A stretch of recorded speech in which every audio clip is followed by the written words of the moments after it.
तो नवजीवन science school में ऐसी क्या खास बात है जिसमें आपका एक जो बेस है वो बहुत स्ट्रांग होता है? इस स्कूल से अगर मैंने 11th-12th की तो मुझे अपने फ्यूचर के लिए एक दिशा मिल जाएगी, ये मैंने अपने मन में उस टाइम ठान लिया था। और मेरा मेन एम यूपीएससी है, तो मैं उसके लिए मेहनत करूँगी। अच्छा, आपका मेन एम यूपीएससी है।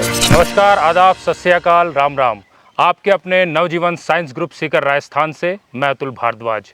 और आज आपकी मुलाकात एक ऐसी बेटी से करवाने जा रहा हूँ, सीकर के एक छोटे से गांव खोरी टुंगर।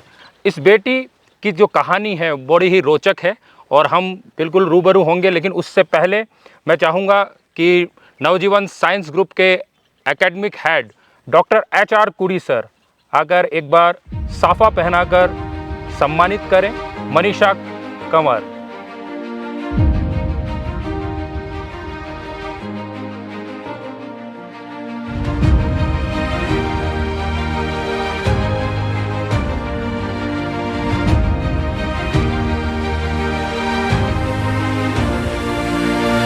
और बेटियों के लिए तो ये कहा जाता है कि बेटियां अपने परिवार का गौरव होती है, माता पिता के चेहरों की मुस्कान होती है और बेटियां उस दिए के समान होती है जो पूरे घर को रोशन कर देता है।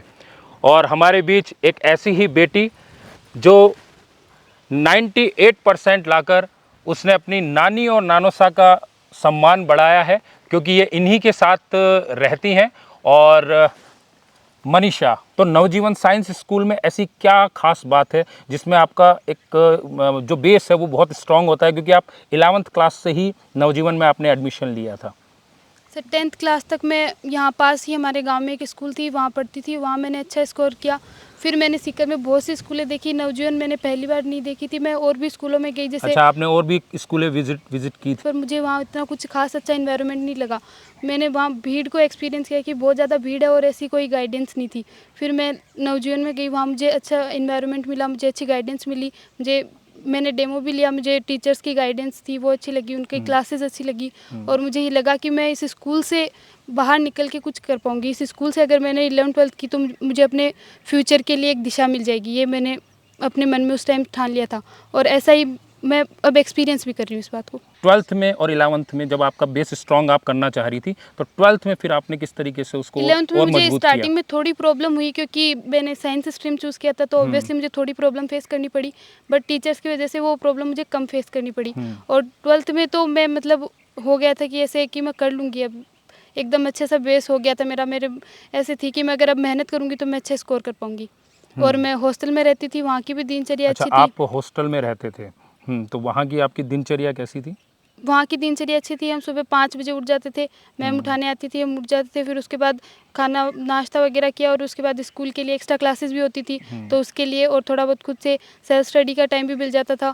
और जैसे वहाँ से स्कूल से आने के बाद में थोड़ी देर रेस्ट करने के बाद में हमारी जो सेल्फ स्टडी होती थी हॉस्टल के अंदर ही। और रात को जैसे टीचर्स वगैरह इंस्पेक्शन के लिए आते रहते थे। और मेरा मेन एम यूपीएससी है, तो मैं उसके लिए मेहनत करना चाहती अच्छा, आपका मेन एम यूपीएससी है, तो आपका 11th और 12th में आपका बेस स्ट्रांग हो गया, क्योंकि नवजीवन हमेशा से ही अपने बेस स्ट्रांग के लिए ही जाना जाता है। तो आपका ये बेस स्ट्रांग हुआ, उसके बाद अब आपने यूपीएससी का सोचा, तो यूपीएससी का ख्याल आपके दिमाग में कब आया?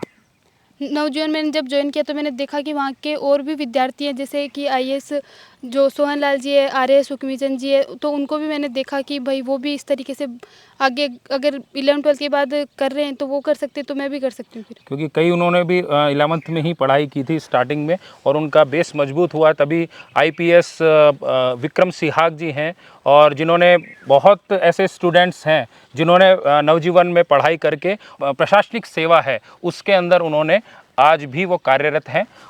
मैं नानू जी से बात करना चाहूँगा कि नानू सा था कि तो इतनी ने आपका मान बढ़ाया क्या गांव में? मान तो बढ़ाई। मान बढ़ाया। हाँ, तो कैसा लगा जब इसके 98% आए? बढ़िया तो लगे। बहुत बढ़िया लगा। बढ़िया लगे। और क्या कहना चाहेंगे, ये आपके पास से कब से रह रही है? 5 साल की होती है ना, जल्दी हमारे पास है। अच्छा, 5 साल की थी जब आपके पास है। हाँ, तो तब से आपके पास ही ये पास रह ही रही है। रह रही है। तो ये पढ़ाई में शुरुआत से ही कैसी थी, जब यहाँ पर पढ़ाई में- गांव में भी पढ़ाई करती थी? गाँव में ठीक है, शुरू से पढ़ाई में शुरू से ध्यान बढ़िया आएगा। बढ़िया ध्यान रहता था। पर स्कूल भी बढ़िया मिल गई ना, बहुत जहाँ आगे बढ़िया। कभी कोई टीचर की कोई शिकायत नहीं गांव के स्कूल की कि आपकी बच्ची ये कर रही है, पढ़ाई नहीं कर रही है, ऐसा कुछ? बात शिकायत को नहीं आई। वो कभी भी शिकायत का मौका नहीं दिया इसने? नहीं दिया। क्यों आप पढ़ती तो वो मौका क्या नहीं मिला माना। आप पढ़ती रही सर उसमें। अच्छा मनीषा, आपसे पूछना चाहूँगा, अच्छा ये आपकी जो सक्सेस है उसका क्रेडिट आप किसे देना चाहेंगे?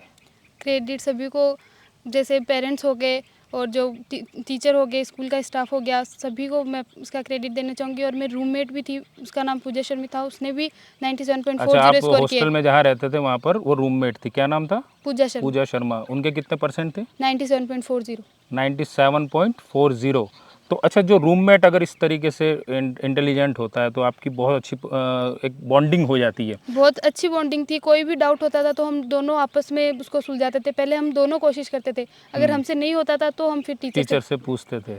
चलिए नानी साहब, आपसे बात करना चाहूँगा। दो ही थी, कैसी आपके काम काज में हाथ बटाती थी?